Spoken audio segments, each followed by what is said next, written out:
Esta va a ser la primera de tres cintas. No nos ha aguantado mucho el Zoom. A veces nos aguanta hora y media, 2 horas. Esta vez no, nos están cortando los 40 minutos. Bueno, no importa. Vamos a, a dedicar unos cuantos minutos para terminar el tema que hemos estado discutiendo.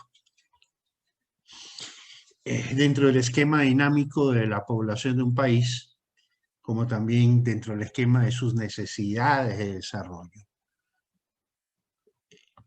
El enfoque del PIB, del crecimiento del PIB, debemos atarlo a la dinámica de la población.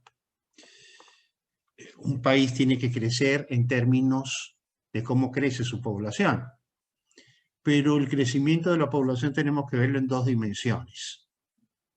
Son dos dimensiones que tenemos que ver. El primero, el crecimiento de las necesidades de bienes y servicios de consumo.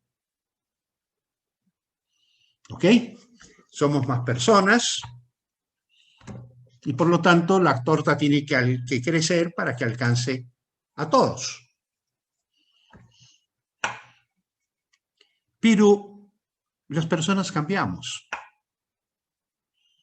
Entonces tenemos que ver las necesidades de la demanda en estas dos dimensiones. La dimensión cuantitativa, que tiene que ver con el número de personas, cuántos somos, cuántas personas más se está incorporando año a año a esta sociedad. Y también tenemos que ver la dimensión cualitativa. Esas personas tienen que crecer. Y tienen que crecer socialmente hablando. Es decir, tenemos que hablar de una movilidad social que no está en el espacio, sino que está en términos de los niveles de bienestar.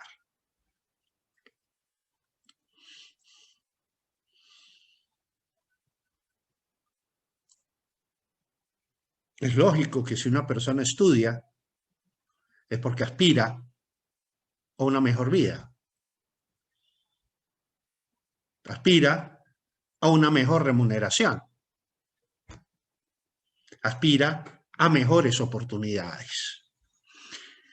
Entonces, conforme la sociedad evoluciona cuantitativamente en términos de población, pero cualitativamente en términos de necesidades de movilidad social,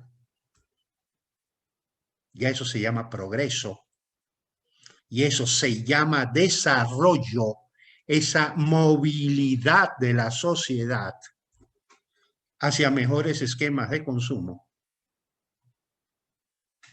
Entonces, conforme esas aspiraciones se van dando, del lado de la demanda de trabajo, tiene que ocurrir también un crecimiento cuantitativo y cualitativo. Cuantitativo en términos de cuánta inversión necesito para satisfacer esa oferta de nuevos profesionales, de nuevos trabajadores, de nuevas personas que aspiran a remuneraciones que están de acuerdo con su potencial productivo. Y entonces, ¿qué tipo de inversión necesito? ¿Cuál es la calidad de la inversión que necesito en términos de productividad? Y aquí tenemos que retomar otro concepto que es clásico, quizá el concepto más polémico con los marxistas y con los neomarxistas del siglo XXI, que se lo escuchamos en sus discursos. ¿Qué cosa es el trabajo y qué cosa es el salario? Pues para los clásicos, los neoclásicos, el trabajo es una mercancía que los trabajadores venden y que las empresas compran. ¿Y qué cosa es el salario? Pues es el precio de esa mercancía que los trabajadores cobran y las empresas pagan.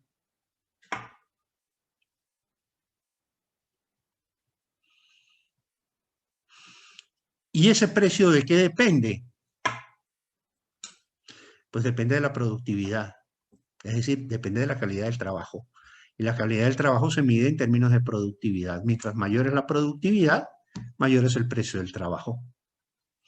Pero esa productividad solamente se puede encarnar en una oportunidad real de trabajo.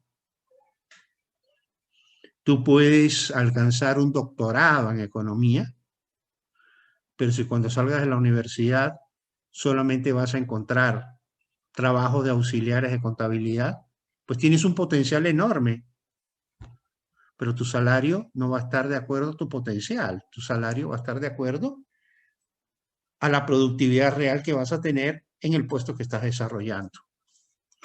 Y si tú quieres desplazarte de ese puesto hacia un puesto donde puedas ganar más, necesitas que exista la oportunidad. Entonces, por eso es que Omar y Harold plantean ese crecimiento bipolar necesario. Si el gobierno se dedica a pagar estudios y a sacar gente especializada en las cosas más hermosas del mundo, pero no tienen oportunidades de trabajo, ¿qué vamos a lograr? Pues vamos a lograr un desequilibrio en el mercado de trabajo. Vamos a tener una oferta que no se va a corresponder con la demanda. Melanie quiere un trabajo de gerente, porque para eso se capacitó, pero el único trabajo que hay es auxiliar de contabilidad. A Melanie le quedan dos oportunidades, dos alternativas. Acepta $500 de sueldo o emigra, porque en el país no va a encontrar otro trabajo donde le van a pagar más. Y no porque ella no esté capacitada, sino porque no existe la plaza donde ella pueda desarrollar su productividad.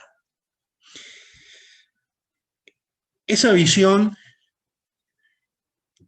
algunos la consideran cruel, ¿no? Pero es la visión de la realidad. Nuestros queridos neomarxistas dicen el trabajo no es una mercancía porque el ser humano no es mercancía para venderse. No estamos hablando de que el ser humano sea mercancía, estamos hablando de que su capacidad de producción es una mercancía que se compra y se vende. El problema es que para poder vender esa mercancía al precio que esa mercancía podría alcanzar, necesita un mercado donde haya la demanda. Y por eso la inmigración de cerebros. Por eso la gente emigra, por eso la gente se va a Estados Unidos, se va a Canadá, donde sí pueden encontrar oportunidades. ¿Y esas oportunidades dónde están? En la inversión. Entonces, por eso Harold y Domar nos hablan de que para que haya un crecimiento equilibrado de la economía, se requieren los dos elementos. Un elemento, un dólar que gasta el gobierno es un dólar que deja de invertirse. Y entonces hablamos también en términos de ese costo de oportunidad o ese intercambio o sacrificio intertemporal. El gobierno crea bonos de pobreza, bonos solidarios, bono de no sé qué, bono de no sé cuánto, que los tiene que financiar con el ahorro. Y entonces deja de invertir para repartir bonos. Claro, en el corto plazo va a aliviar la pobreza, no la va a eliminar, la va a aliviar, pero en el largo plazo la va a profundizar.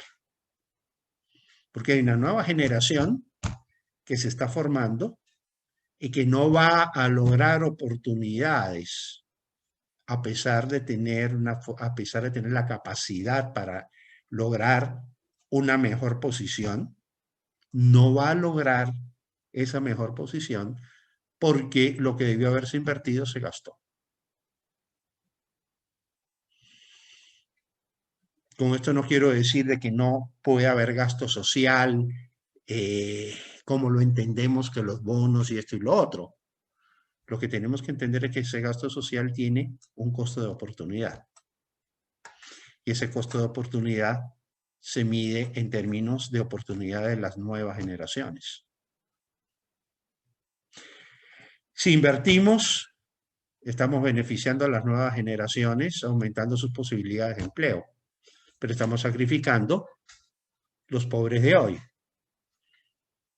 No van a ser más pobres, aunque se le podría aliviar la pobreza repartiendo dinero. Si gastamos todo el ahorro tratando de aliviar pobreza, estamos matando las oportunidades de que los jóvenes encuentren en el futuro las oportunidades de empleo que necesitan.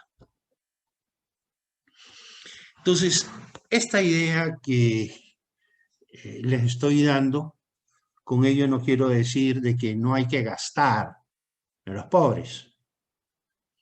Lo que quiero decirles es que ese gasto va a tener un costo. Y ese costo es social. Es decir, los propios pobres van a pagar ese gasto. Es un traslado de beneficios y costos intergeneracional.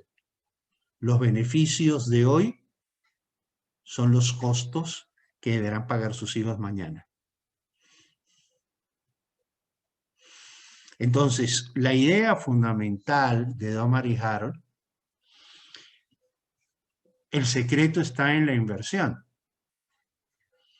¿Cómo logramos que aumente la inversión? ¿Y cómo preparamos a los jóvenes para enfrentar su propio futuro, ofreciendo su trabajo con una mayor productividad y por lo tanto un mejor salario?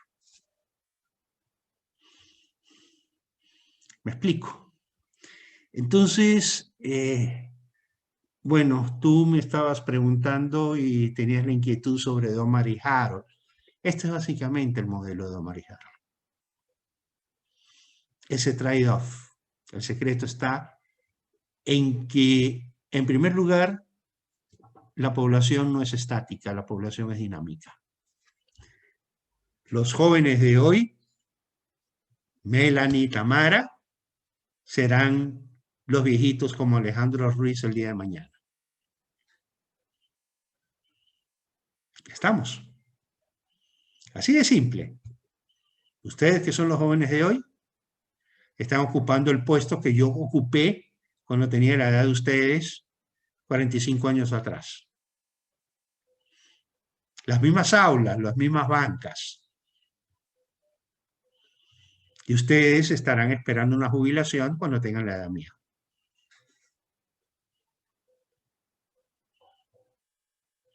¿Ok? La idea de Domar y Harold es de tener un proyecto de desarrollo, una política de desarrollo que siga el ciclo propio del ser humano, que siga el ciclo vital del ser humano. Los que hoy son pobres son distintos a los que fueron pobres ayer cuando yo era pequeño. Conmigo nacieron pobres y crecieron pobres y se morirán pobres, como otras generaciones que nacieron pobres y murieron pobres. Entonces el problema de la pobreza también es un problema cíclico, que tengo que verlo dentro del ciclo de la pobreza. Y el ciclo de la pobreza no tengo que atacarlo al final, lo tengo que atacar al principio. Y por eso es importante la educación y la salud. Porque los niños que están naciendo pobres hoy no tienen por qué morir pobres. Pero por eso necesitan una oportunidad para dejar la pobreza. ¿Y cuál es esa oportunidad? Potenciando el valor de su trabajo. a través de la educación y la salud. Importantísimo, especialmente los primeros 5 años de vida. Eso es importantísimo. Los primeros 5 años de vida. ¿Por qué? Porque un niño desnutrido, luego de los 5 años, es muy difícil que salga de la pobreza. Porque su cerebro no ha logrado el desarrollo mínimo necesario para que sea competitivo. Entonces, ese es un pobre seguro hasta el día que se muera.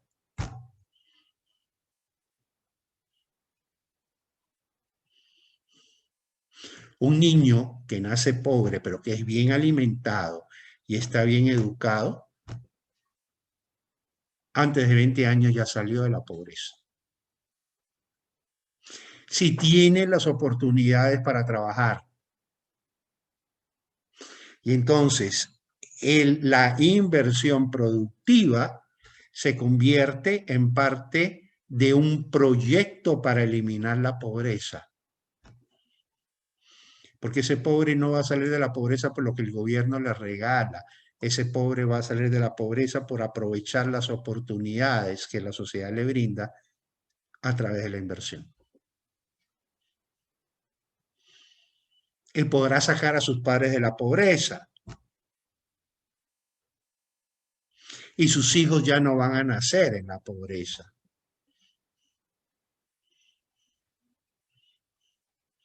¿Me explico? Entonces, yo tengo que ver la pobreza en el ciclo del ser humano, que es el ciclo de la sociedad. Cuando hablamos de una generación, estamos hablando de 30 años. Yo he vivido 2 generaciones, tú todavía no te aproximas a la primera generación. Te falta todavía para llegar a los 30. ¿Ok?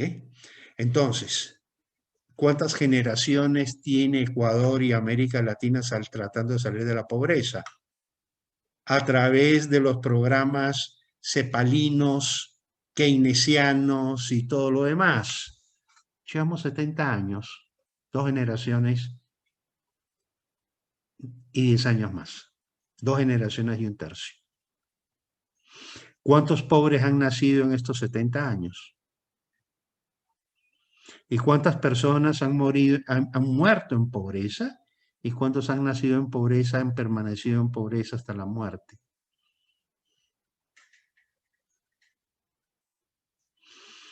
Cuando vemos estas cosas y las comparamos con otros países donde la pobreza ha desaparecido, cuando eran más pobres que nosotros, tenían muchos más pobres que nosotros y mucha más miseria que nosotros. Y la pobreza la han reducido o simplemente la han eliminado. Entonces ahí es donde viene la pregunta, ¿qué rayo hemos hecho? ¿Qué rayo han hecho nuestros políticos? ¿Qué rayo hicieron nuestros padres en los años 50 y nuestros abuelos en los años 50? ¿Cuánto hemos avanzado comparado con otros? Entonces ahí es interesante ver los resultados de Nueva Zelanda, los resultados de países como Irlanda, países como Taiwán, ¿ok? Singapur, Corea del Sur. Países con el caso de Corea del Sur con una sobrepoblación tremenda, sin embargo, con problemas de pobreza superados, muchos de sus problemas superados, cuando eran países mucho más pobres que nosotros. ¿Cómo lo lograron? Ahí es interesante ver el modelo que yo les dije, que vieran el modelo de educación y el modelo de salud de Singapur. El modelo de educación y el modelo de salud de eh, Nueva Zelanda, ¿ya? ¿Por qué es tan importante eso? Porque son países que lograron superar la pobreza. Nueva Zelanda, hay que decirlo, no era un país pobre, pero sí es un país que se estancó, que tenía los mismos problemas que tiene hoy Argentina, que caminaba como el cangrejo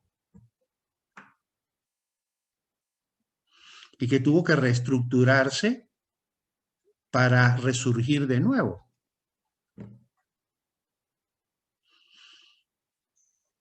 ¿Y cómo lo hicieron?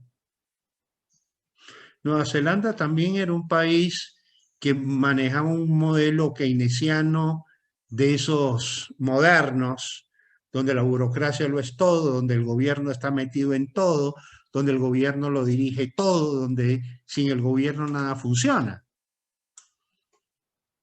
Todo eso en los años 80 lo tiraron a la basura y adoptaron un sistema de economía liberal, el año 83. Eso no significa que el gobierno desaparezca, eso significa que el gobierno gasta en lo que tiene que gastar. ¿Y cuáles son las funciones principales? Educación y salud.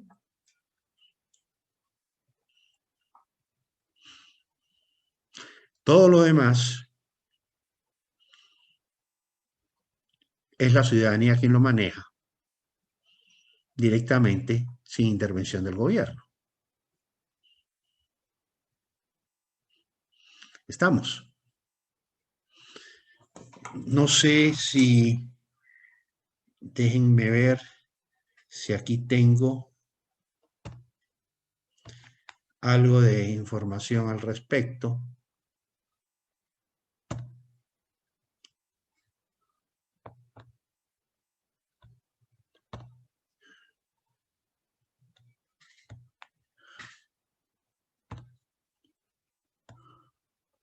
Esto es comercio exterior.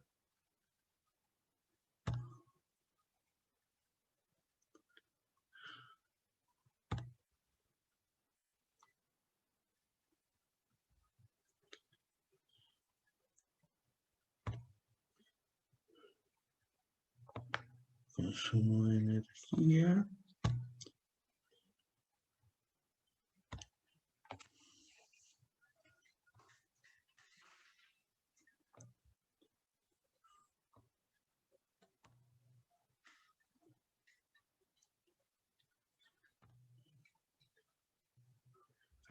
¿No?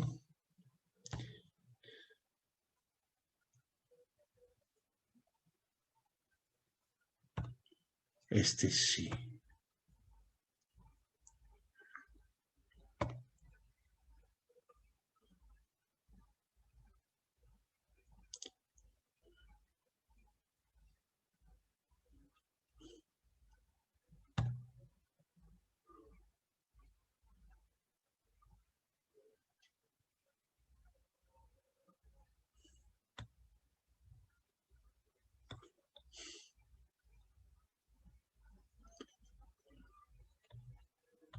Du, du, du, du.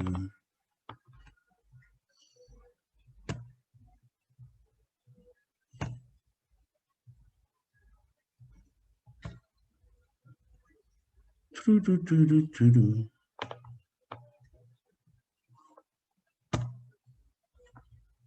Les voy a mostrar algunas cosas que tienen que ver con esto, con lo que les estoy diciendo.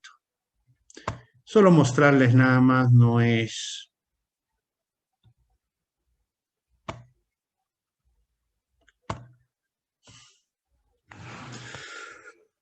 Ven ustedes estas curvas, ¿qué es lo que representan? Representan el Producto Interno Bruto por habitante en dólares de valor constante al 2011, desde 1950 hasta el año 2018. Quiero que se fijen aquí hasta el año 82. que tenemos aquí hasta el año 82. Si ven esos países que están arriba, ¿cuáles son? ¿Los ves, Melanie? ¿Cuáles son estos países que están arriba de todo? Estamos hablando de 1950. Singapur. No, estos que están acá arriba.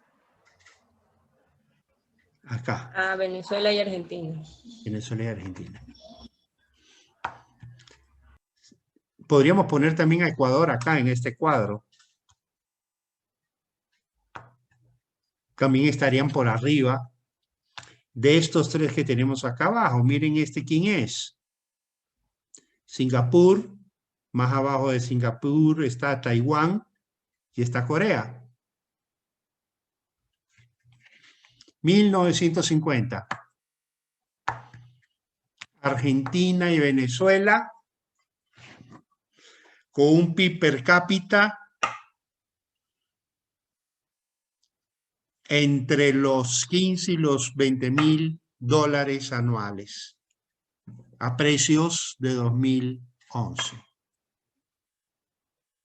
América Latina, nosotros. Mientras que los pobretones del mundo, ¿quiénes eran? Miren Singapur, ¿dónde está? Miren Corea, ¿dónde está? Miren qué pasa después de los años 80. Miren cómo crece Singapur.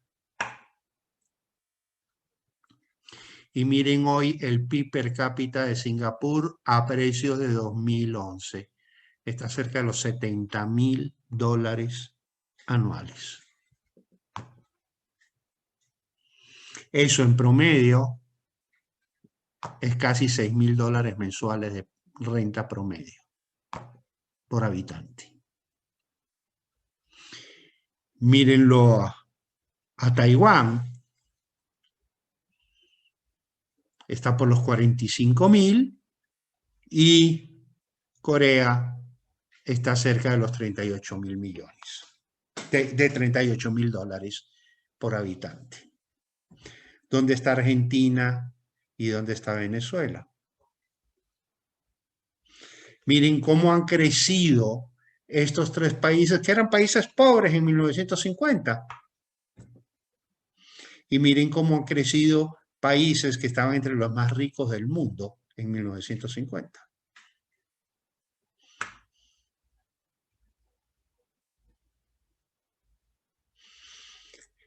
¿Qué hizo Singapur? Por eso yo les digo, vean el modelo Singapur. ¿Qué hizo Singapur en educación? ¿Qué hizo Singapur en salud?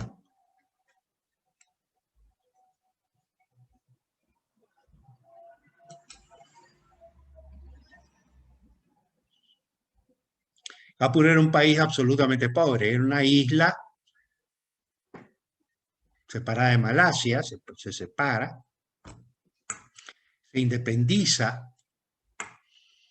pero esa independencia lo único que hizo fue darle la oportunidad de crecer, porque siguieron un camino que los demás no siguieron. Taiwán, ¿qué es lo que hizo? También fue su independencia de China, una independencia que hasta ahora no se acepta.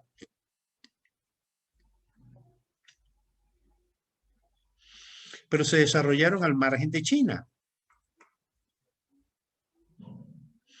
Pero ¿qué fue lo que hicieron para lograrlo? Atraer inversión de alta tecnología.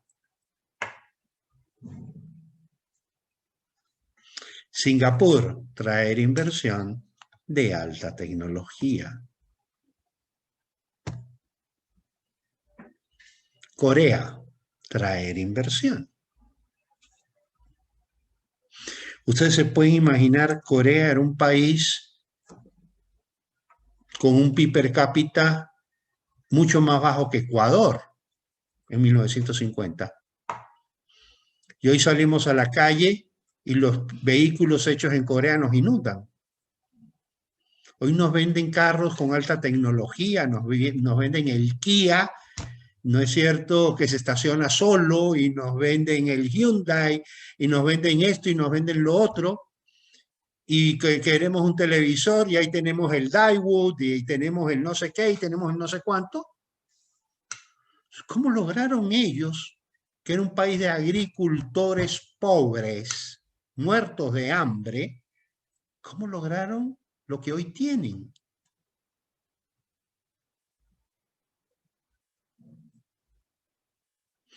Entonces, lo que ustedes han visto en el modelo de Omar y Harold no es más que el modelo Singapur llevado a la práctica. Por eso les invito, investiguenlo, véanlos en video también, hay videos sobre eso, pero lean también sobre el modelo de educación y el modelo de salud.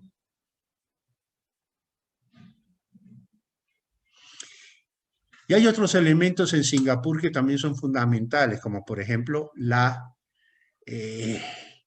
moralización del gobierno. En Singapur se puso pena de muerte a los empleados públicos que robaron.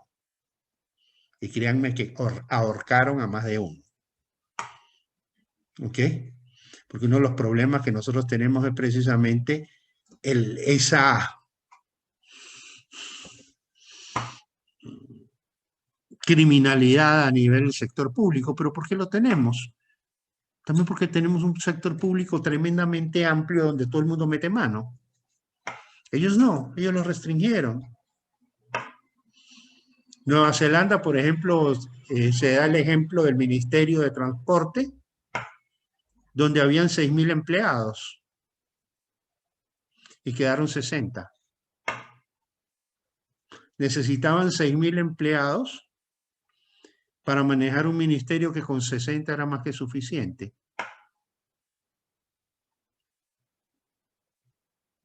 ¿Y qué pasaba? Pues entonces ahí había un montón de partidas presupuestarias que los que tenían el poder lo repartían entre los amigos, entre los panas, las panas y las otras panas, ¿ok? Y compraban favores, y compraban esto, y compraban lo otro. Llegó el gobierno, le dijo, hasta aquí llegaste, ¿cuánta gente necesitas? Tienes demasiada, con 60 funcionan, el resto me los mandas a la calle, me las mandas a la casa.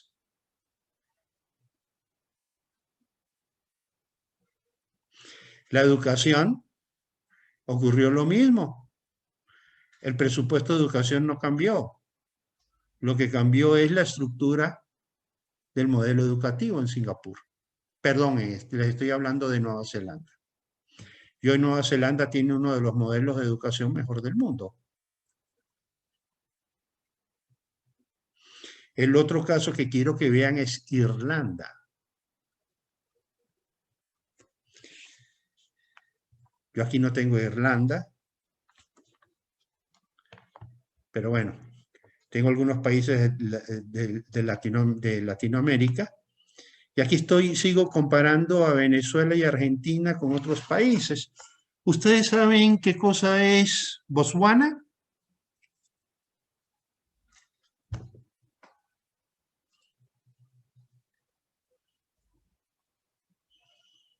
¿No saben lo que es Botswana? Pues fue uno de los países más pobres del África. Es un país del África subsahariana, de los más pobres. Cuando Botswana logra su independencia, no tenía más allá de 5 kilómetros de carretera.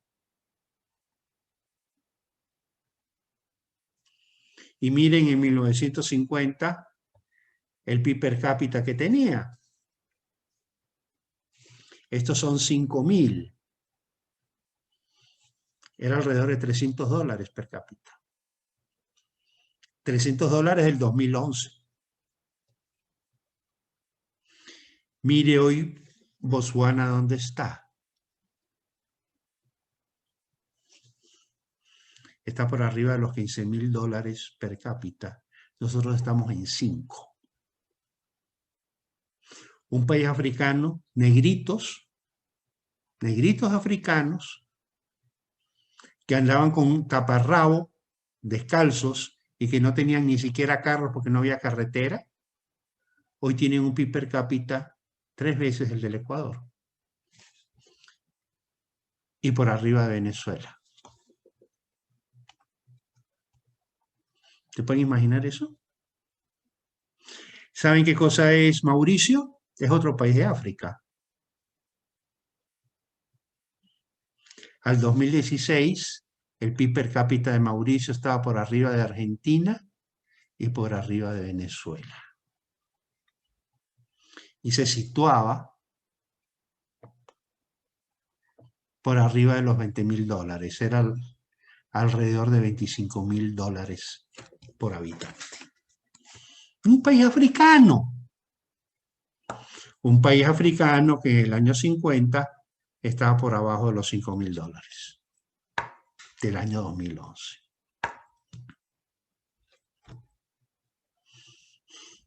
¿A qué ritmo viene creciendo Botswana?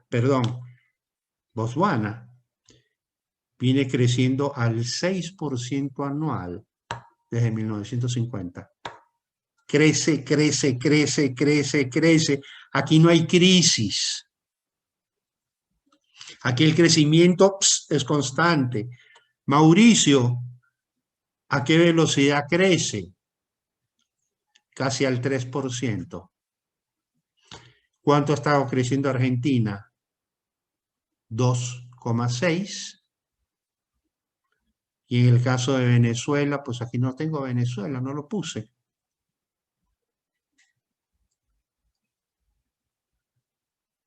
Pero el crecimiento de Venezuela ha sido menor que el de todos estos países. Entonces, para aquellos que dicen, no, nosotros somos ecuatorianos y estamos condenados a ser pobres toda la vida, porque nacimos pobres y tenemos que morirnos pobres, yo los invito a que le echen una mirada a los negritos de Botswana, a ver qué les dicen ellos. En África está plagada de países pobres. Los países más pobres del mundo están en el África subsahariana. Pero hay excepciones.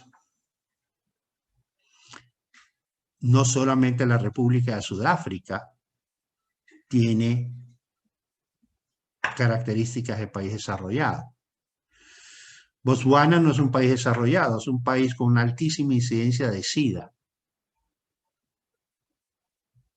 que se ha venido superando. Y Mauricio, pues es un país muy parecido a Panamá. Es el Panamá de África. Es una economía absolutamente liberal, abierta a la inversión, de muy bajos impuestos, que recibe inversiones del mundo entero, por su situación estratégica, está en África, y de hecho todo el comercio que se da entre China, el Extremo Oriente y también América, se da a través de las Islas Mauricio. Ellos aprovechan muy bien su ubicación geográfica y han tenido resultados fantásticos. Vayan ustedes a Botswana a hablarles de la teoría centroperiferia, que para que nos podamos desarrollar tenemos que destruir al imperio. A ver qué les dicen.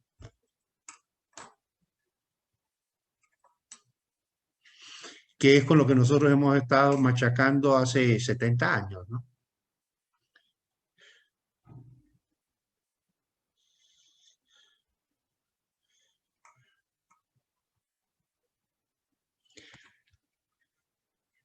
Aquí está, este es Estados Unidos,